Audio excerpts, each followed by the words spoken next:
வணக்கம் and welcome to ஆறு டாக்டர்கள் 1008 கேள்விகள். உலக சுகாதார அமைப்பு வெளியிட்ட ஒரு விவரத்தை நான் சமீபத்தில் படித்தேன். அதாவது ஒரு சராசரி மனிதன் ஒரு நாளைக்கு 25 கிராம் சர்க்கரையும் 5 கிராம் உப்பு, அதாவது ஒரு டீஸ்பூன் உப்பு தான் எடுத்துக்கணுமா. ஸோ ஆஃப்கோர்ஸ் என் டாக்டர்ஸ் கிட்ட நான் இதை டிஸ்கஸ் பண்ணேன். ஸோ அவங்க சொன்னாங்க இது மட்டும் இல்லாமல் ஃப்ரூட்ஸ் வெஜிடபிள்ஸ்லேயே ரொம்ப இயற்கையாகவே உப்பு சர்க்கரையும் இருக்கும், அதெல்லாம் கால்குலேட் பண்ணி தான் நீங்கள் சமைக்கணும் அப்படின்னு சொன்னாங்க. ஸோ நிச்சயமாக ஹெல்த்தியாக இருக்கிறது வந்து ஒரு ஈஸியான விஷயம் கிடையாது. ஸோ ஹெல்த் ஆரோக்கியம் இது சம்மந்தப்பட்ட என்ன விஷயம் இருந்தாலும் எங்கள் 6 டாக்டர்ஸ், எங்கள் 6 ஸ்பெஷலிஸ்ட் கிட்ட நீங்கள் கேட்டு தெரிஞ்சுக்கலாம். இது 6 டாக்டர்கள் 1008 கேள்விகள். வாங்க, இந்த 6 ஸ்பெஷலிஸ்ட் SRM குரூப் ஆஃப் ஹாஸ்பிட்டல்ஸ்லேருந்து வந்திருக்காங்க. உங்களுக்கு நான் அறிமுகப்படுத்தி வைக்கிறேன். We have with us doctor Sivathalam, obstetrician and gynecologist, மகளிர் மற்றும் மகப்பேறு மருத்துவர். டாக்டர் கோதை நாயக்கி, பீடியாட்ரிஷியன், குழந்தை நல மருத்துவர். டாக்டர் சுரேஷ்குமார், ஜெனரல் சர்ஜன், பொது அறுவை சிகிச்சை மருத்துவர். டாக்டர் சாதிக் பாபு, ஆர்த்தோபெடிஷியன், எலும்பியல் மருத்துவர். டாக்டர் ரவீந்திரன், பீடியாட்ரிக் சர்ஜன், குழந்தை அறுவை சிகிச்சை மருத்துவர். And doctor Muralidharan, ENT doctor, காது மூக்கு தொண்டை மருத்துவர். நேர்களே, நீ எல்லாம் பேச காத்துட்டு இருக்கீங்கன்னு தெரியும். 0444564444 இந்த நம்பருக்கு கால் பண்ணீங்கன்னா எங்களை ஸ்பெஷலிஸ்ட் கிட்ட பேசலாம். நேர் காத்துட்டு இருக்காங்க போல இருக்கு. வணக்கம். வணக்கம் மேடம். உங்க பேர் எங்க இருந்து பேசுறீங்க சார்? பேர் ராஜ் மேடம். சேலத்துல இருந்து பேசுறேன். ராஜ், தொடர்ந்து பேசுங்க. சரிங்க. சொல்லுங்க. நான் வந்து அப்பெண்டிக்ஸ் சம்பந்தமா பேசுறேன் மேடம். டாக்டர் சுரேஷ்குமார் உங்களுக்கு ஆலோசனை கொடுப்பாங்க. சொல்லுங்க. சொல்லுங்க ராஜ். Good morning sir. என்ன ப்ராப்ளம் சொல்லுங்க சார். என் சன் வந்து 27 வயசு ஆகுது சார். அவர் அப்பெண்டிக்ஸ் ஆபரேஷன் லேப்ரோஸ்கோபிக் பண்ணி 5 நாள் ஆகுது. சரி. அவர் வந்து வீக்ல ஸ்டார்ட் பண்ணலாங்களா, இப்படி கிக் ஸ்டார்ட் பண்ண முடியுங்களா, 8 நாள் ரெஸ்ட்ல எடுக்கணும், அது என்ன டீடைல்ஸ் தெரியணும் சார். லேப்ரோஸ்கோபி ஆபரேஷன் பண்ணிட்டு 2வது நாளே வீட்டுக்கு அனுப்பிச்சிடலாங்க. வீட்டுக்கு அனுப்பிச்சிடுவாங்க. வீட்டுக்கு வந்துட்டோம் சார். 7வது நாள் தையல் பிரிப்பாங்க. நார்மல் ஒர்க் எல்லாம் பண்ணலாம். கிக் ஸ்டார்ட் பண்ணலாமாங்க சார்? கிக் ஸ்டார்ட் பண்ணுறது கொஞ்சம் ஒரு 10 நாளைக்கு தள்ளி போடுங்களேன். மற்றபடி நார்மல் வேலையெல்லாம் பண்ணலாம், படிக்கட்டெல்லாம் ஏறலாம். என்ன லேப்ரோஸ்கோபி அட்வான்டேஜ் அதுதானே, சீக்கிரமாக வேலைக்கு போகலாம். கிக் ஸ்டார்ட் ஒரு 10 நாளில் பண்ணிக்கலாம். நார்மலாக இருக்கிற மாதிரி பண்ணிக்கலாம். ஒன்றும் பிரச்சனையே கிடையாது. சரி, கவலைப்படுறதுக்கு எதுவுமே இல்லைன்னு டாக்டர் சுரேஷ்குமார் எடுத்து சொல்லியிருக்காங்க. நேர்களே, நீங்கள் கால் பண்ண வேண்டிய நம்பர் 0444596444. நேர் காத்துட்டு இருக்காங்க. வணக்கம், இது 6 டாக்டர்கள் 1008 கேள்விகள். Good morning madam. Good morning. உங்க பேரு? கார்த்திகா ஃப்ரம் சிதம்பரம். ஹாய் கார்த்திகா, சொல்லுங்க. மகப்பேறு டாக்டர்கிட்ட பேசுறேன். டாக்டர் சிவத்தலம் உங்களுக்கு ஆலோசனை கொடுப்பாங்க. தொடர்ந்து good morning doctor. Good morning. எங்க மேரேஜ் ஆகி வந்து 1.5 வருஷம் ஆகுது டாக்டர். இப்ப சரிங்க. இடையில 6 மாசத்துக்கு அப்புறமேட்டுக்கு வந்து கன்சீவ் ஆயிருந்தோம். கன்சீவ் ஆயிருந்தக்குள்ள அது கரு வந்து வளரலன்னு சொல்லிட்டு டாக்டர் அபார்ஷன் பண்ண சொல்றாங்க. சரிங்க. அதுக்கப்புறம் அபார்ஷன் பண்ணிட்டோம். தைராய்டு டெஸ்ட் அபார்ஷன் பண்ணதே 6 months ஆகுது. சரிங்க. தைராய்டு டெஸ்ட் எடுத்தாங்க. தைராய்டு டெஸ்ட் நார்மல் தான் சொல்லிட்டாங்க. சொல்லுங்க. இப்ப ஃபர்தரா என்ன டாக்டர் பண்ணலாம்? நீங்கள் வந்து 6 மாதம் ஆகிட்டதுனால இங்கே மறுபடியும் கன்சீவ் ஆகலாம். கன்சீவ் ஆகிறதுக்கு முன்னாடி மிச்ச டெஸ்ட்டெல்லாம் நிறையா பண்ணிக்கணும். உங்களுக்கு வந்து வைரல் இன்ஃபெக்ஷன்ஸ் இருக்கா அப்படின்லாம் நீங்கள் வந்து பிளட் டெஸ்ட்லாம் பண்ணிக்கணும். பண்ணிக்கிட்டு நீங்கள் பார்க்கலாம். மேபி குழந்தை அபார்ஷன் வந்து குழந்தையில குரோமோசோம் ப்ராப்ளம் இருந்து கூட குழந்தை அபார்ஷன் ஆகிருக்கலாம். ஆனால் நீங்கள் பயப்பட வேண்டாம். மிச்சம் மற்ற டெஸ்ட்டெல்லாம் பண்ணிவிட்டு நீங்கள் கன்சீவ் ஆகலாம். ஓகே. ஸோ கருவில் கூட பிரச்சனை இருந்தால் அது தானாக அபார்ட் ஆகிறதுக்கு வாய்ப்புகள் இருக்குன்னு நீங்கள் சொன்னீங்க. அடுத்த நேரம் காத்துட்டு இருக்காங்க. வணக்கம், இது 6 டாக்டர்கள் 1008 கேள்விகள். ஹலோ, நான் ராகவன் பேசுறேன் சென்னையிலேருந்து. குட் மார்னிங் ராகவன், சொல்லுங்க. எனக்கு டாக்டர் ஆர்த்தோபெடிக் டாக்டர் கொஞ்சம் பேசணுமே. டாக்டர் சாதிக் பாபு உங்களுக்கு ஆலோசனை கொடுப்பாங்க. Okay. Good morning doctor. Good morning sir. Good morning. என்னுடைய ஒய்ஃபுக்கு வந்து ரைட் லெக்ல வந்து ரைட் இம்ப்ளான்டேஷன் வச்சிருந்தாங்க. எங்க சார் கீழே விழுந்ததுல உடஞ்சு போச்சு, அதை எடுத்துட்டாங்க. இல்ல சார், இது டோட்டல் நீ ரீப்ளேஸ்மெண்ட் வேணும்னு கேட்டாங்க. ஆனா டோட்டல் நீ ரீப்ளேஸ்மெண்ட் பண்ணல. Okay sir. 2 டாக்டர்ஸ்னுடைய அட்வைஸ் கேட்டப்ப அவங்க இருக்காங்களே, இப்போ வந்து என்ன சொல்றாங்க, அது நீ ரீப்ளேஸ்மெண்ட் பண்ண முடியாது அப்படின்ட்டு சொல்றாங்க. ஸ்டிஃபனிங் ஆஃப் இது அப்படின்னு சொல்றாங்க. Okay sir. அது என்ன காரணத்தினால இருக்கும்? திடீர்னு 2 பேருமே எழுதி கொடுத்திருந்தாங்க நீ ரீப்ளேஸ்மெண்ட்னு. இப்ப சடனா தேசே நீ ரீப்ளேஸ்மெண்ட் பண்ண முடியாது, டோட்டல் நீ ரீப்ளேஸ்மெண்ட் பண்ண முடியாது அப்படின்னு எழுதுறாங்க. இல்ல சார், உங்களுக்கு இந்த அடிபட்டு இந்த இம்ப்ளான்டேஷன் வச்சு அடிபட்டதுன்னு சொன்னீங்களே, அது எப்ப அந்த இம்ப்ளான்டேஷன் உடைஞ்சது எவ்வளவு நாள் ஆகுது? அது 2002ல ஒரு ஆக்சிடென்டல் ஆச்சு. சரி. அது 2013ல தான் அது ரிமூவ் பண்ணாரு. கீழே விழுந்ததுல அது இதாகி போச்சு. அப்ப அதை ரிமூவ் பண்ண வேண்டி வந்தது. Okay sir. ஸோ ரிமூவ் பண்ணப்ப அந்த டாக்டர் வந்து எழுதினாங்க டோட்டல் நீ ரீப்ளேஸ்மெண்ட்னு. அப்புறம் ஒரு 3 months பொறுத்து அங்கே போனப்போ நீ ரீப்ளேஸ்மெண்ட் பண்ண முடியாது அப்படின்னாங்க. கண்டிப்பாக ஆனால் வென்ட் அனதர் டாக்டர், அவர்கிட்ட போனோடனே அவரும் நீ ரீப்ளேஸ்மெண்ட் பண்ண முடியாது அப்படின்ட்டாங்க. கண்டிப்பாக சார். இப்போ ஆக்சுவலி நீங்கள் 2002 அடிபட்டு உங்களுக்கு அந்த இம்ப்ளான்டேஷன் ரிமூவ் பண்ணியிருக்காங்க இல்லையா? 2002 to 2014 எலும்பில் நிறைய மாற்றங்கள் இருக்கும்.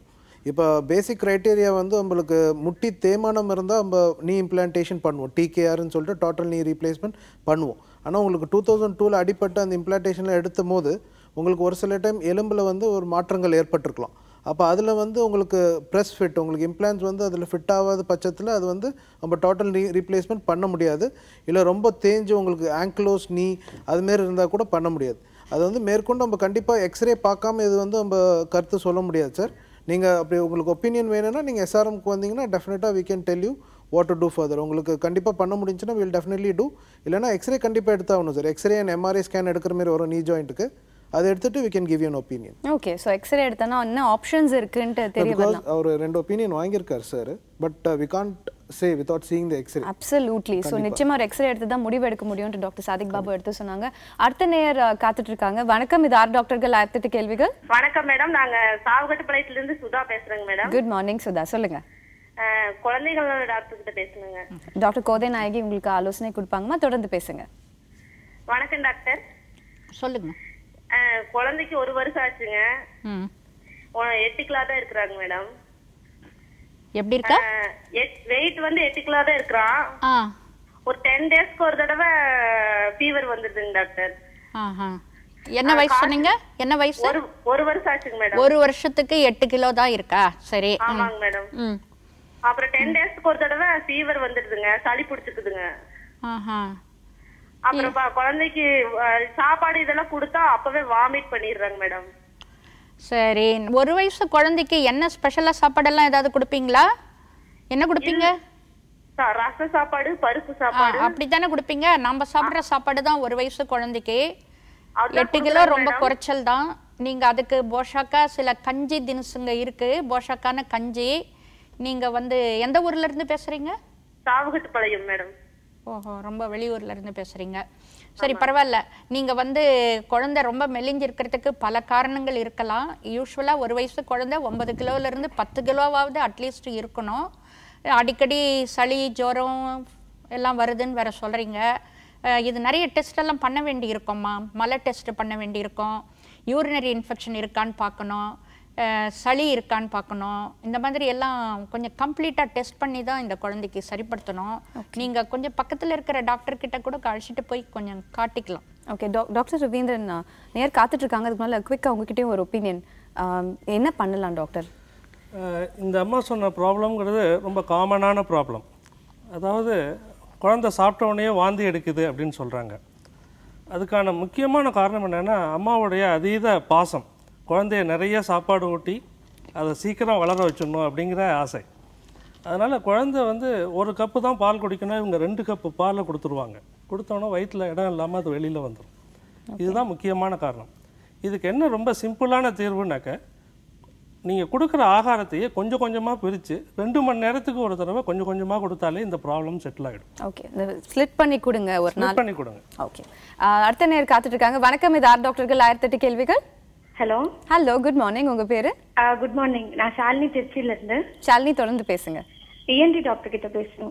சொல்லுங்கம்மா, தொடர்ந்து பேசுங்க. சார், என்னோட பாப்பா வந்து 7 இயர்ஸ் ஆகுது, 6 ரன்னிங்.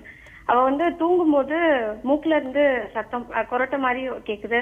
வாயை ஓபன் பண்ணிட்டு வச்சு தூங்குறா. ஸோ இதனால ஏதாவது ப்ராப்ளம் இருக்குமா, நான் பார்க்கணுமா? அதை பத்தி இது கண்டிப்பா பண்ணி. இது வரைக்கும் டாக்டர் பார்த்துருக்கீங்களா நீங்க? இல்ல டாக்டர், இது வரைக்கும் பார்க்கல. பட் ஹெரிடிட்டியா இருக்குமோ அப்படின்னு. இல்ல, இது ஹெரிடிட்டி கிடையாது, குழந்தைகளுக்கு வந்து இருக்கு. ஆனா மேபி அதனால இருக்குமோ அப்படின்னு எனக்கு ஒரு டவுட்.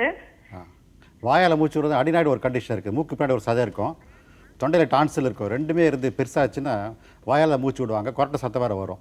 அதனால் காது மூக்கு தொண்டை பார்த்து அடிநாடு இருந்துச்சுன்னா கண்டிப்பாக அது ஆப்ரேஷன் பண்ணி தான் ஆகணும். அப்படி வானான்னா அது வந்து 15 வயசில் கம்மியாகும். பட் 15 வயசுக்கு நம்ம வெயிட் பண்ண முடியாது. அதனால் இங்கே வந்து காது மூக்கு டாக்டர் பார்த்து அடிநாடு பிரச்சனை இருந்துச்சுன்னா கண்டிப்பாக ஆப்ரேட் பண்ணிக்க நல்லது. ஸோ இந்த மாதிரி தான் என்னென்ன ஆப்ஷன்ஸ் இருக்குன்னு நீங்கள் எங்கள் 6 ஸ்பெஷலிஸ்ட் கிட்ட கேட்டு தெரிஞ்சுக்கலாம்.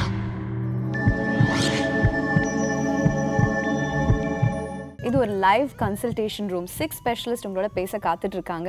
நீங்க பண்ண வேண்டியது ஒண்ணே ஒன்று தான். இந்த நம்பருக்கு கால் பண்ணணும். 044445964444. நேர் காத்துட்டு இருக்காங்க. வணக்கம், இது ஆர் டாக்டர்கள் 1008 கேள்விகள். வணக்கம். வணக்கம், உங்க பேர் என்ன? டாக்டர் ரவீந்திரன், இப்போ வந்து சில்ட்ரன் வந்து இப்போ சர்ஜரினாலே வந்து பேரண்ட்ஸ் ரொம்ப பயப்படுவாங்க. ஸோ என்னென்ன சர்ஜரிஸ் வந்து மஸ்ட் டூ பண்ணியே ஆகணும் அப்படின்ட்டு நீங்கள் சஜஷன் கொடுப்பீங்க? சில்ட்ரன்ஸ்க்கு வர ப்ராப்ளத்தில் கட்டாயம் ஆப்ரேஷன் பண்ணணுங்கிறது எமர்ஜென்சிஸ். அது பண்ணலைன்னா உயிருக்கு ஆபத்தாயிடும். For example appendicitis. சில ஆப்ரேஷன்ஸ் வந்து நாங்களே வெயிட் பண்ணுங்க அப்படின்னு சொல்லுவோம். அதை வந்து பண்ணணும், ஆனால் அதுக்கான தகுந்த காலம் வர வரைக்கும் வெயிட் பண்ணி பண்ணணும். ஃபார் எக்ஸாம்பிள் ஹைப்போஸ்பேடியஸ் அப்படின்னு இருக்குது. அந்த நீர் போகிற துவாரம் வந்து கொஞ்சம் கீழே தள்ளி இருக்கும். அந்த மாதிரி குழந்தைங்க பிறந்தாக்க 3 வயசு வரைக்கும் வெயிட் பண்ணுங்க அப்படின்னு சொல்லுவோம். கிளெஃப்ட் லிப், உதடு வந்து பிளந்த மாதிரி இருக்கும். அந்த குழந்தைங்களுக்கு 3 மாதம் வெயிட் பண்ணுங்க அப்படின்னு சொல்லுவோம். ஒவ்வொரு கண்டிஷனுக்கும் அது மாதிரி தகுந்த காலம் அப்படின்னு ஒன்று இருக்குது. அது வரைக்கும் வெயிட் பண்ணி அந்த ஆப்ரேஷனை பண்ணிக்கிறதுங்கிறது நல்ல பலனை தரும். மற்றபடி சில ஆப்ரேஷன்ஸ் வந்து உடனடியாக பண்ணணுங்கிறதுல வந்து அப்பெண்டிசைட்டிஸ், வயிற்றில் இன்ஃபெக்ஷன்ஸ், குடலில் அடைப்பு வர்றது, சமயத்தில் மூச்சு திணறல் ஏற்படும் சில குழந்தைகளுக்கு. அதாவது வயிற்றில் உள்ள குடல் நெஞ்சுக்கு ஏறி அந்த நுரையீரலை அழுத்துறதுனால அந்த மாதிரி வரும். அப்படி இருந்ததுனாக்க உடனடியாக ஆப்ரேஷன் செய்யணும். ஓகே, ஸோ எல்லா கண்டிஷன்ஸும் கிடையாது, ஸ்பெசிஃபிக்காக சொல்கிறீங்க நீங்கள். நேர் காத்துட்டு இருக்காங்க டாக்டர்ஸ். வணக்கம், இது ஆர் டாக்டர்கள் 1008 கேள்விகள். திருப்பூர் வந்து வெள்ளிங்கிரி பேசுகிறேன் மேடம். உங்க பேரு? பேர் வெள்ளிங்கிரி மேடம். ஓகே, வெள்ளிங்கிரி, தொடர்ந்து பேசுங்க மேடம். இப்போ வந்து எனக்கு ஸ்பைனல் கார்ட்ல கொஞ்சம் ப்ராப்ளம் இருக்கு மேடம், கீழே எழுந்து மேடம். ஓகே, டாக்டர் முரளிதரன் உங்களுக்கு ஆலோசனை கொடுப்பாங்க, சொல்லுங்க. சொல்லுங்க மேம். இங்கே கோயம்புத்தூர் ரெக்ஸ் ஹாஸ்பிட்டலில் பார்த்தேன் மேடம் லாஸ்ட் டைமு.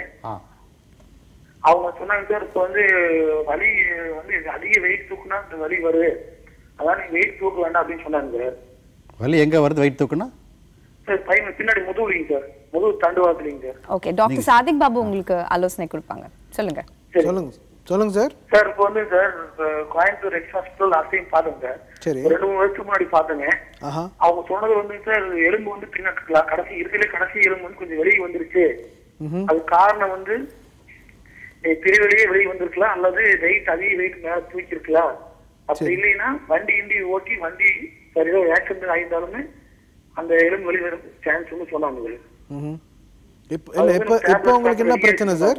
இப்போ என்ன உங்களுக்கு உடம்புக்கு என்ன பண்ணுது? இப்போ என்ன பண்ணுது? இப்போ வந்து சார் வலி இருக்குங்க சார். இப்போ பாத்தீங்கன்னா திடீர்னு வெயிட் தூக்கிட்டா வலிக்குதுங்க. ஓகே. அவங்க ஹாஸ்பிட்டலே கேட்டோம்னா ரொம்ப ஓவர் வலி என்ன வாங்க பண்ணிக்கலாம். இந்த வலி வந்து உங்களுக்கு அப்படின்னு சொல்றாங்க சார். சரிங்க சார். இல்ல இந்த வலி வந்து உங்களுக்கு முது பகுதியிலேருந்து காலுக்கு பரவுதுங்களா? காலுக்கு வரது இல்லைங்க சார். அந்த நடு சுடுங்க சார், அப்படியே ஹீட்டா இருக்கு சார். அங்க மட்டும் தான் வலி இருக்கு இல்லையா? ஆமாங்க சார். ஃபைன். ஆனா நீங்க எக்ஸ்ரே எடுத்ததுல உங்களுக்கு எலும்பு நழுவி இருக்குன்னு சொல்றாங்க. ஆமா சார், கடைசி எலும்பு வந்து வெளிய வந்திருக்குன்னு சொல்றாங்க. Okay fine. இப்போ ஆக்சுவலி பாத்தீங்கன்னா நீங்க சொல்றது வந்து ஒண்ணு எலும்பு கூட நழுவி இருக்கலாம், இல்ல ஜவ் அதுக்கு நடுவுல இருக்கிற ஜவ் டிஸ்க்னு சொல்லுவோம், அது கூட உங்களுக்கு பிதுங்கி இருந்தாலுமே இதே தான் சொல்லுவாங்க. உங்களுக்கு சப்போஸ் உங்களுக்கு தண்டு வளாகத்தில் மட்டும் தான் வலி இருக்குது, காலுக்கு வலி பரவலைன்னா இது நீங்கள் கண்டிப்பாக கன்சர்வேட்டிவ் மாத்திரை மருந்து சாப்பிட்டு ஃபிசியோதெரப்பி முறைகள் யூஸ் பண்ணி ஒரு சில லைஃப் ஸ்டைல் ஆக்டிவிட்டீஸ் மாடிஃபை பண்ணி இது பண்ணி பார்த்தாலே வலி குறையும். உங்களுக்கு சப்போஸ் லாங் ஸ்டாண்டிங் பெயின் ரொம்ப அதிகமாக வலி இருந்துக்கிட்டே இருக்குன்னா நீங்கள் கண்டிப்பாக எம்ஆர்ஐ எடுத்தாகணும். எம்ஆர்ஐயில் சேஞ்சஸ் தெரிஞ்சதுன்னா அதுக்கு தகுந்த மாரி உங்களுக்கு அட்வைஸ் பண்ணுவோம். சரிங்களா? நேர் காத்துட்டு இருக்காங்க. வணக்கம், இது ஆர் டாக்டர்கள் 1008 கேள்விகள். வணக்கம், உங்க பேரு? ஓகே, நேர்கள் ஏதோ லைன்ல ப்ராப்ளம் போல இருக்கு. டாக்டர் சிவத்தலம், இப்போ வந்து விமென்க்கு வந்து எந்த வயசு வரைக்கும், இப்போ நிறைய பேர் வந்து கரியர்னால அவங்களோட ப்ரெக்னன்சி வந்து கொஞ்சம் டிலே பண்ணுறாங்க. ஸோ எந்த வயது வரைக்கும் வந்து நம்ம ப்ரெக்னெண்ட்டாக இருக்கலாம்னு வரி பண்ணுவோம் இல்லையா? நிறைய வயசாகிடுச்சுன்னா நிறைய ஹெல்த் இஷ்யூஸ் வரும்னு சொல்லிட்டு. ஸோ நீங்கள் என்ன அட்வைஸ் கொடுப்பீங்க? நல்ல ரீப்ரொடக்ட் ஏஜுங்கிறது வந்து 22 to 30 இயர்ஸ் வரலும் யூஸ்வலாக தட் இஸ் த ரீப்ரொடக்டிவ் ஏஜ்னு சொல்லுவோம். நம்ம ஊரில் வந்து 30க்கு மேலே போயிட்டாவே எல்டர்லி, வயசாயிடுச்சு, பிரச்சனைகள் வரும் அப்படிங்கிறாங்க. அப்ராடில் வந்து 35க்கு மேலே போனால் தான் எல்டர்லி அப்படிங்கிறாங்க. ஸோ 35 வயசுக்கு மேலே போச்சுன்னா அவங்களுக்கு வந்து சில பிரச்சனைகள் வரலாம். பிகாஸ் 35 வயசுக்கு மேலே போகும்போது அவங்களுக்கு சுகர் வரும், பிளட் ப்ரெஷர் வரும். இதெல்லாம் பிளட் ப்ரெஷர் ஸ்டார்ட் ஆகி வர வயசுகள் இல்லைங்களா.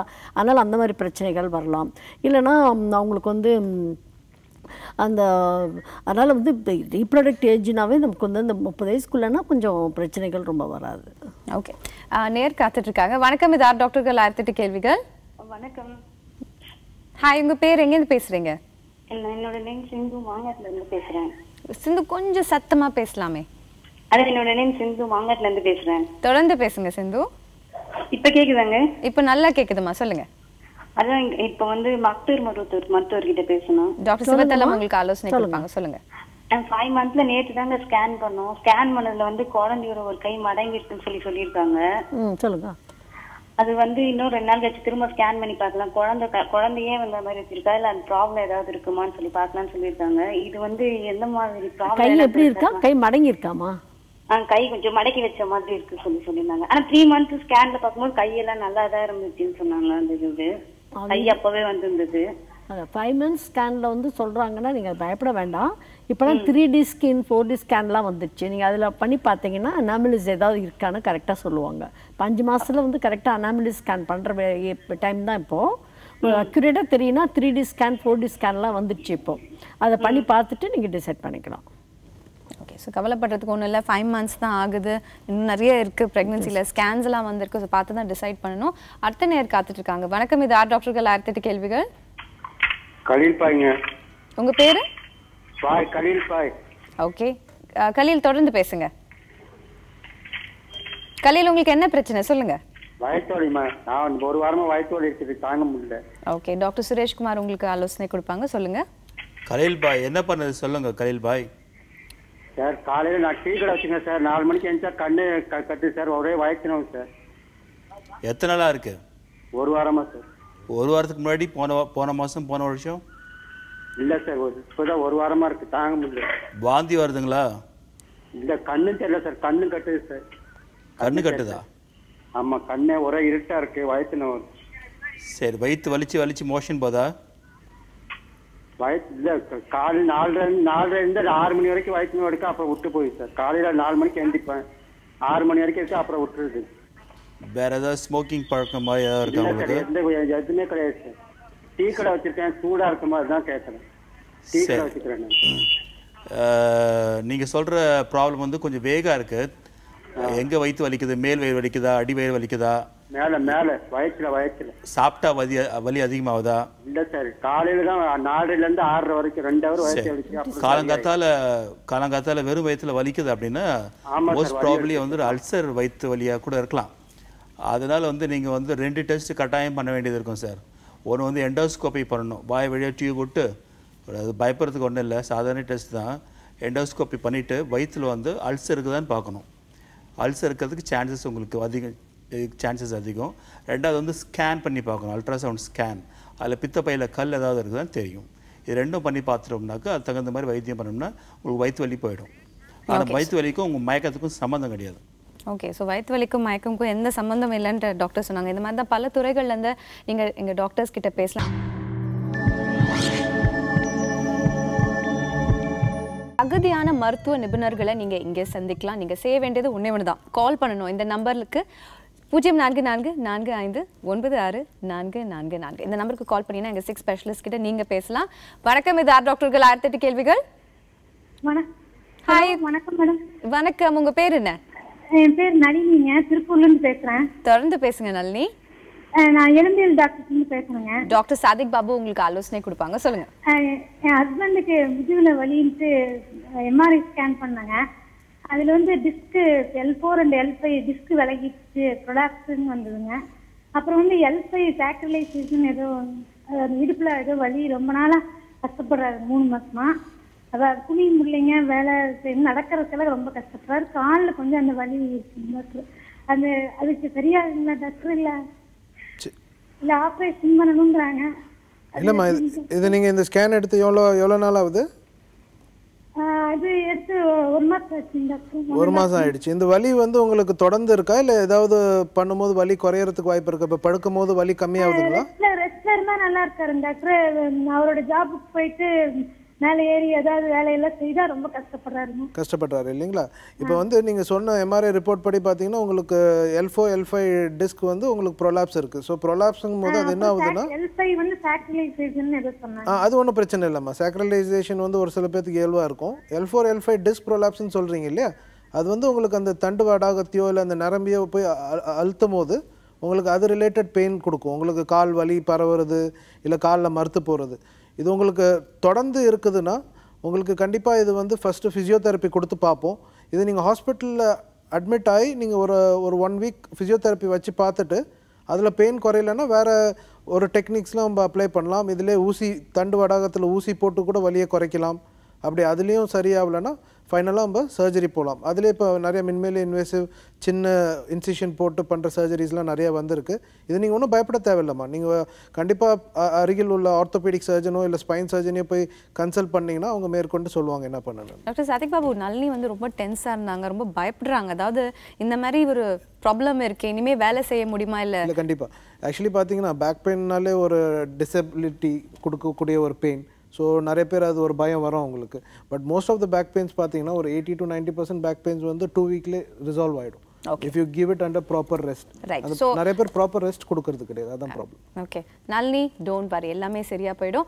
அடுத்த நேர் காத்துட்டு இருக்காங்க. வணக்கம், இது ஆர் டாக்டர்கள் 1008 கேள்விகள். ஹலோ, நான் உஷா, சென்னையில இருந்து பேசுறேன். ஹாய் உஷா, குட் மார்னிங், சொல்லுங்க. இப்போ வந்து எனக்கு மேரேஜ் ஆகி 2 years ஆகுது. ஃபர்ஸ்ட் பேபி வந்து 9 monthsல தண்ணி பத்தலைன்னு சொல்லி வயிற்றுல இறந்துருச்சு. இப்போ 6 months ஆகுது இறந்து. இப்போ நாங்க நெக்ஸ்ட் பேபிக்காக ட்ரை பண்ணிட்டு இருந்தோம். 2 months டேப்லெட் சாப்பிட்டுட்டு இருந்தேன். எப்பயுமே எனக்கு ரெகுலர் பீரியட்ஸ் தான். பீரியட்ஸ்க்கு 2 daysக்கு அந்த டைம்க்கு 2 daysக்கு முன்னாடி எனக்கு பீரியட்ஸ் ஆயிரும். இப்போ இந்த மாசம் வந்து 6 days தள்ளி போயிருந்துச்சு. இப்போ திருப்பியும் பீரியட் ஆயிருச்சு. என்ன காரணம் என்னன்னு தெரியல. டாக்டர் சிவத்தெல்லாம் உங்களுக்கு ஆலோசனை கொடுப்பாங்க. குழந்தைக்கு குழந்தை டெத் ஆச்சு சொல்லாது, எவ்வளவு நாள் ஆச்சு? இப்போ 7 months ஆகுது. 7 months ஆகுது. பீரியட்ஸ் உங்களுக்கு தள்ளி வருது, அவ்வளவுதானங்களா? இல்ல, பீரியட்ஸ் வந்து எப்பயுமே எனக்கு ரெகுலர் பீரியட்ஸ் தான். இப்ப டேட்க்கு வந்து கரெக்ட்டா 2 daysக்கு முன்னாடி வந்து 28 daysல எனக்கு ஆயிடும். இப்போ வந்து உங்களுக்கு தள்ளி போயிருக்குன்னா உங்களுக்கு ஆங்ஸைட்டி, நீங்க அடுத்த பேபி வேணுங்கிற ஒரு ஆங்ஸைட்டி இருக்கிறதுனால கூட தள்ளி போயிருக்கலாம். அதனால இப்போ வந்து 6 months கேப் இருக்குது. நீங்கள் மீதி பிளட் டெஸ்ட் எல்லாம் பண்ணி பார்த்துக்கோங்க. டாக்டர்ஸ் கன்சல்ட் பண்ணிவிட்டு நீங்கள் அடுத்த கன்சீவ் ஆகிறதுக்கு சான்சஸ் இருக்குது. அது வந்து பேபியோட நீங்கள் இப்போ கன்சீவ் ஆகிறதுல ஒன்றும் பிரச்சனை இருக்காது. அதுக்கப்புறம் ப்ரெக்னென்சி கண்டினியூ பண்ணுறதுல தான் நீங்கள் கரெக்டாக டாக்டர் பார்த்து அட்வைஸ் எடுத்து கண்டினியூ பண்ண வேண்டியிருக்கும். ஓகே, ஸோ நம்பிக்கை தளர விடாதீங்க அப்படின்ட்டு டாக்டர் சொல்கிறாங்க. ஸோ எவ்வளோ ஹோப், எவ்வளோ எக்ஸ்பெக்டேஷன், 9 monthsன்றது நிச்சயமாக ஒரு பெரிய விஷயம் தான். Don't worry, everything will be okay. அடுத்த நேர் காத்துட்டு இருக்காங்க. வணக்கம், இது ஆர் டாக்டர்கள் 1008 கேள்விகள். வணக்கம் நேர். மேடம், எனக்கு சாப்பிட்ட வயிறு உப்பி போகுதுங்க மேடம். உங்க பேர் என்னம்மா?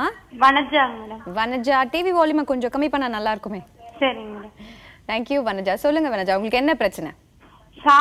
முதல்ல வயிறு சாப்பிட்டா அதிகமா உப்பிக்குதுங்கம்மா வயிறு. ஓகே, டாக்டர் சுரேஷ் உங்களுக்கு ஆலோசனை கொடுப்பாங்க. டாக்டர். வனஜா, நீங்க சாப்பிட்டாதான் வயிறு உப்பிக்குதா இல்ல சாப்பிடாம இருக்கிறப்போ வயிறு? சாப்பிடாம இருக்கும்போது லைட்டா உப்பி இருக்குங்க சார். சாப்பிட்டதுக்கு அப்புறம் ரொம்ப வயிறு உப்பி இருக்கு. அரை வயிறு உப்பிட்டே இருக்கு இல்லையா? ஆமாங்க சார். எதுக்கு ஆபரேஷன் பண்ணிருக்காங்களா? சிசேரியன் அது மாதிரி? அதெல்லாம் இல்ல, நார்மல் டெலிவரி தான் சார் பண்ணாங்க. நார்மல் டெலிவரி, குடும்ப கட்டுப்பாடு ஆபரேஷன். ஹலோ, ஓகே, லைன்ல ஏதோ ப்ராப்ளம் இருக்கு, இணைப்புல ஏதோ ப்ராப்ளம் இருக்கு. வயிறு வந்து உபுறது அப்படின்றது வந்து லேடிஸ் காமன் தான். அது வந்து பல காரணங்கள் இருக்குது. மோஸ்ட்லி வந்து வயிற்றில் ஏதாவது ஆப்ரேஷன் பண்ணியிருந்தாக்கா அந்த ஆப்ரேஷனில் வந்து சிறுகுடலில் போய் மாட்டிக்கிச்சு அப்படின்னா அது சில சமயத்தில் கிங்க் ஆகிடும். இப்படி வந்துடும், கிங்க் ஆகிடும். அப்படி கிங்க் ஆகிடுச்சுனாக்கா அது சில சமயங்களில் வயிறு உபோசமாகும். அது கிங்க் போயிடுச்சு அப்படின்னாக்கா கேஸ் இங்கேயும் கீழே கேஸ் போயிடுச்சுன்னா உபோசமும் சரியாயிடும். மோஸ்ட்லி உங்களுக்கு ஏதாவது குடும்ப கட்டுப்பாடு ஏதாவது ஒரு ஆப்ரேஷன் பண்ணியிருப்பாங்கன்னு நினைக்கிறேன். அப்படி பண்ணாத பட்சத்தில் வந்து வயிறு உபோசமாகுது அப்படின்னாக்கா சில கெட்ட கிருமிகள்லாம் இருக்குது. அது கெட்ட கிருமிகள் வயிற்றில் வந்து நிறைய கேஸ் உருவாக்கும். அது கேஸ் உருவாக்குறதுனால வயிறு உபிக்கலாம். அந்த மாதிரி சமயங்களில் வந்து அது தகுந்த மாதிரி நல்ல கெட்ட கிருமிகள் சாகிறதுக்கு சில மாத்திரைகள் இருக்குது, அதுவும் போடணும். நல்ல கிருமிகள் அதையும் சாப்பிடணும். அப்போ வந்து கேஸ் கம்மியாயிடும். ஓகே, அடுத்த நேர் காத்துட்டு இருக்காங்க. வணக்கம், இது ஆர் டாக்டர்கள் 1008 கேள்விகள். ஹலோ. ஹாய், உங்க பேரு? என் பேரு சுஜி ஃப்ரம் கரூர். ஹாய் சுஜி, சொல்லுங்க. நான் வந்து 2 டாக்டர்கிட்ட பேசணும், குழந்தைகள் டாக்டர்கிட்டையும் இஎன்டி டாக்டர்கிட்ட பேசணும். சொல்லுங்கம்மா, கோதை நாய்க்கு உங்களுக்கு ஆலோசனை கொடுப்பாங்க, தொடர்ந்து பேசுங்க. எனக்கு வந்து சாப்பிடுறது சார் அந்த அப்படியே நெஞ்சில வந்து அப்படியே சாப்பாடு வந்து பிரேக் ஆகி போற மாதிரி எனக்கு தெரியுது. ஓஹோ, குழந்தைக்கு இஎன்டி டாக்டர்கிட்ட நாங்க பார்த்தோம், நார்மல் டாக்டர்கிட்டையும் பார்த்தோம். அவங்க சொன்னாங்க அல்சர் இருக்கு உங்களுக்கு, அதனால வந்து சரியா போயிடும் அப்படின்ட்டு டேப்லெட்ல தந்தாங்க. அதை நான் கண்டினியூ பண்ணி எனக்கு சரியாகவே இல்லை. எனக்கு வந்து கொஞ்சம் பயமா இருக்கு, எனக்கு இது அல்சர் தானே இல்ல வேற ஏதாவது ப்ராப்ளம் இருக்குமா அப்படின்னு தெரியல எனக்கு. Okay, calm down, don't worry. Doctor Muralidharan முதல்ல உங்களுக்கு ஆலோசனை கொடுப்பாங்க. உங்களோட வயசு என்னமா? என்னோட வயசு வந்து 25. ரொம்ப பெருசா இருப்பீங்களா நீங்க? லீனா இருப்பேன். லீனா இருப்பீங்க. இது வரைக்கும் அனீமியா டெஸ்ட் பண்ணிருக்கீங்களா? என்னங்க? பிளட் டெஸ்ட்ல வந்து ஹீமோகுளோபின் பார்த்திருக்கீங்களா? இல்ல, அதெல்லாம் எதுவும் பார்க்கல. சாப்பாடு முழுங்கும்போது தடுக்குதா இல்ல கஷ்டப்பட்டு இல்ல முழுங்குறீங்களா நீங்க? இல்ல, கொஞ்சம் அதுல பிரேக் ஆகி கொஞ்சம் நின்னு ஸ்டாப் ஆகி தான் போகுது சார். அது மாதிரி இருந்துச்சுன்னா காது மூக்கு தொண்டை பார்த்துட்டு பேரியம் சோலான்னு ஒன்று இருக்குது, டெஸ்ட் ஒன்று இருக்குது. அது பண்ணி பார்த்தா உணவு குழாயில் அடைப்பு இருக்குதா இல்லைன்றது கண்டுபிடிக்க முடியும். யூஸ்வலாக அனீமியா இருக்கவங்களுக்கு இந்த பிரச்சனை லேடிஸ்க்கு கொஞ்சம் காமனாக இருக்கும். அதனால் வந்து காது மூக்கு தொண்டை பார்த்து பிளட் டெஸ்ட் பண்ணி பார்த்துட்டு எண்டாஸ்கோபி டெஸ்ட் பண்ணி பார்க்கணும், பேரியம் சோலை பண்ணி பார்த்து அடைப்பு இருந்துச்சுன்னா அது கண்டிப்பாக நீக்கலாம். இல்லை அனீமியா தான் இருந்தால் அனீமியா கரெக்ட் பண்ணால் கூட அது சரியாயிடும். ஒருத்தர் ரத்த சோகை கூட ஒரு காரணமாக இருக்கலாம் அப்படின்ட்டு டாக்டர் சொல்லியிருக்காங்க. ஸோ உங்களுக்கு இன்னொரு கொஸ்டின் இருந்தது இல்லையா, குழந்தை நல்ல டாக்டர் கிட்ட கேளுங்க. வந்து என் பையன் வந்து நீங்க இப்ப இதுக்கு முன்னாடி ஒரு பையன் ஒரு குழந்தை தூங்கும் போது வாயில வந்து மூச்சு விடுறாரு அப்படின்னு சொன்னீங்க. அந்த மாதிரி என்னோட பையனுக்கு வந்து 2.25 வயசு ஆகுது. அவனும் அப்படி வந்து தூங்கும்போது வந்து வாயில தான் மூச்சு விடுறாரு. ஆனா வந்து குறைச்செல்லாம் வரல, லேசா வந்து சவுண்ட் லேசா தான் வருது. அது ஏதாவது ப்ராப்ளம் இருக்குமா? இருக்கும். இது வந்து யூஸ்வலாக தூங்குற போது வாயை திறந்துட்டு தூங்குறது மவுத் ப்ரீதிங்னு. இது வந்து அடினாய்டு ப்ராப்ளம் இருந்தால் குழந்தைக்கு அப்படி இருக்கும். இதை பற்றி இன்னும் விளக்கமாக உங்களுக்கு இஎன்டி டாக்டரே சொல்லுவார். அடினாய்டு இருந்ததுன்னா அந்த குழந்தைக்கு கொஞ்சம் ஸ்கூலில் கவனிக்கிற பர்ஃபார்மன்ஸ் கூட குறைஞ்சிடும். ஏன்னா அவனுடைய கவனம் ஃபுல்லாக இந்த மூச்சு விடுறதுலையே கான்சன்ட்ரேஷன் இருக்கும். அதனால் நீங்கள் இஎன்டி டாக்டர்கிட்ட கன்சல்ட் பண்ணி அதை உடனடியாக நிவர்த்தி பண்ணிக்கோ. ஓகே டாக்டர் முரளிதரன், இந்த அடினாய்டு வந்து எவ்வளோ ஒரு சீரியஸான விஷயம்? இல்லை, அது சீரியஸ் இல்லை. எல்லாருக்கும் மூக்கு கொண்டு சாதா இருக்கும். ஒருத்தருக்கு பெருசாகிடுச்சுன்னா அடினாய்டு பேர். அதனால் மூக்கு அடைப்பு இருக்கும். அது வந்து சாதாரணமாக ஒரு 5 வயசுக்கு அப்புறம் கூட 3-4 வயசுக்கு ஆப்ரேஷன் பண்ணலாம். சப்போஸ் ஆப்ரேஷன் பயந்துட்டு இருந்தாங்க அப்படின்னா அது 4 இடம் விட்டு வச்சுங்க. அந்த ஆர்த்தோடான்டிக் ப்ராப்ளம்னா பல் எடுப்பாயிடும், பல்லு கோணலாயிடும். அதனால் வந்து கண்டிப்பாக பண்ணிடுறது நல்லது ஆப்ரேஷன். ஸோ கவலைப்பட வேண்டிய விஷயம் எதுவும் கிடையாது. ஸோ குழந்தை தூங்கும் போது வாய் திறந்து தூங்குறது வந்து நிச்சயமாக பேரண்ட்ஸ்க்கு வந்து கொஞ்சம் பயமாக தான் இருக்கும். Don't worry, everything will be okay.